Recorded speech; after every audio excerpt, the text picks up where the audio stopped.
কিছু সন্তানের জন্য মা বাবা গালি শুনতে হয়, সেই গালির যত পাপ হবে সন্তানের উপরে চলে যাবে।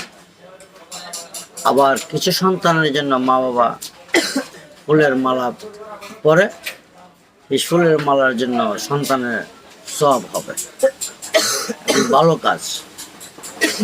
এই কুলঙ্কার সন্তানটি কর্মের জন্য তারা মা বাবাকে গালি শোনায়, এমন কতগুলি কাজ করে, সমাজের দুশ্মনী করে। তারা মনে করে ক্ষমতার বাহাদুরিয়ে তাদের অনেক সুনাম হচ্ছে, কিন্তু বুঝতে হবে সমাজটা আমাদের অত্যন্ত গুরুত্বপূর্ণ। যে সমাজে আমার দাম নাই, যে সমাজে আমার গালি শুনতে হবে, আগে বুঝতে হবে আমি যে কর্মটা করছি, যে কাজটা করছি, সেই কাজটা কতটুকু আইনগত বা কতটুকু নিয়ম মাফিক। একটা সমাজে আপনি হিসাব করবেন, শতকরা যদি 30 জন আপনাকে ভালো করে 70 জন তো খারাপ বলে, তাহলে কাজটা না করে।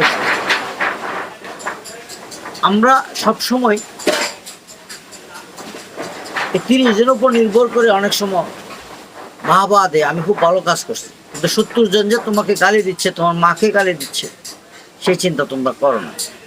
এমন একটা কর্ম করো, এমন একটা কাজ করো যে কাজে তুমি বাহবা পাবে।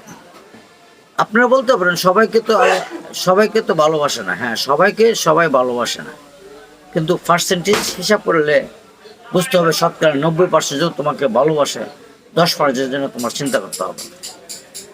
আসলেই কিছু ভালোবাসা হয়ে যায় টাকার জন্য, কিছু ভালোবাসা নষ্ট হয়ে যায় ক্ষমতার জন্য। আমরা প্রত্যেকটা সন্তান জন্ম দিয়ে মনে হয় আমরা অপরাধ করেছি। তার কর্ম এমন খারাপ, যে কর্ম বাবা মা পর্যন্ত বিরক্ত, কিন্তু তারপরও ছেলেটা কেন যে কর্মটা ভালো পথ ধরে না, সেটি আমাদের চিন্তা।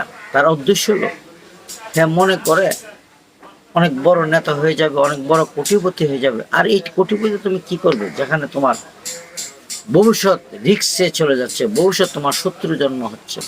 এমন কাজ করিও না আমার কেন শত্রু হবে।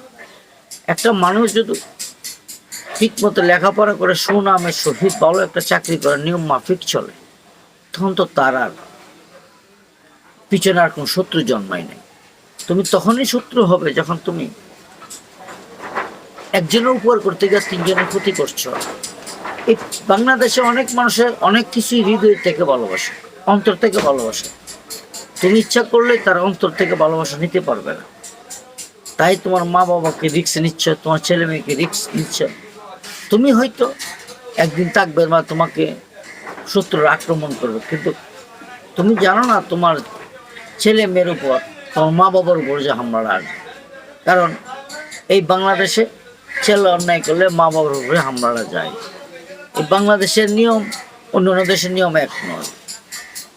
আমি দেখেছি ছেলে অন্যায় করেছে, ছেলেকে ঘরে পাই নাই, মা বাবার উপর অত্যাচার আসছে। তো যদি জিজ্ঞাসা করা হয়, বলবে এমন ছেলে জন্ম দিচ্ছ কেন। আসলেই তখন আইনটা কোথায় যায়? একটা ছেলে যখন 18 বছর হয়, 20 বছর হয়, তখন তো মা বাবার আয়ত্তে থাকে না। সেই মা বাপকে কেন লাঞ্ছিত করা হয় জানি না। তাই আমি প্রত্যেক সন্তানদেরকে বলবো, মা বাবাকে গালি শোনায়ও না, নিয়ম মাফিকভাবে চলো, ভদ্রভাবে চলো। কারো দুশ্মন হওয়ার তোমাদের দরকার নেই। আমাদের এখানে রাজনীতির এখন একটা ব্যবসা হয়ে দাঁড়াইছে। কিছু টাকা পয়সা দিয়ে মানুষকে নামায় দেয়, আর সেই মানুষটা টাকার লোভে অনেক কিছু অনিয়ম বেআইনিভাবে তার ব্যবহার হচ্ছে। নিয়ম মাফিক যে ব্যবহারটি তুমি করছো, সেই জন্য তুমি নিজে দায়ী না। ভবিষ্যতে তোমার ছেলে মেয়ে তোমার এই দায়ের জন্য কষ্ট করতে হবে, তোমার বাবা মা কষ্ট করতে হবে। তুমি তো এই অল্প দিনের সুখের জন্য, এই টাকার জন্য, ক্ষমতার জন্য কেন এই তোমার জীবনটাকে রিস্ক নিচ্ছ, আর তোমার মা বাবাকে কেন গালি দিয়ে শোনাচ্ছ? আশা করি তোমরা সবাই মা বাবাকে গালি শোনেও না। অনেক কর্ম আছে, কর্মের তো শেষ নাই। একটি ভালো কর্ম করো, ভালোভাবে চলো। তোমার চলা যে তোমার মা বাবা আনন্দিত পাই এবং সমাজেতে দাম পাই। ছেলে মেয়ের জন্য সমাজে মা বাবার সম্মান বাড়ে, আর ছেলে মেয়ের জন্য মা বাবা অসম্মান পায়। এটা মনে রাখবে। ভালো থাকবে।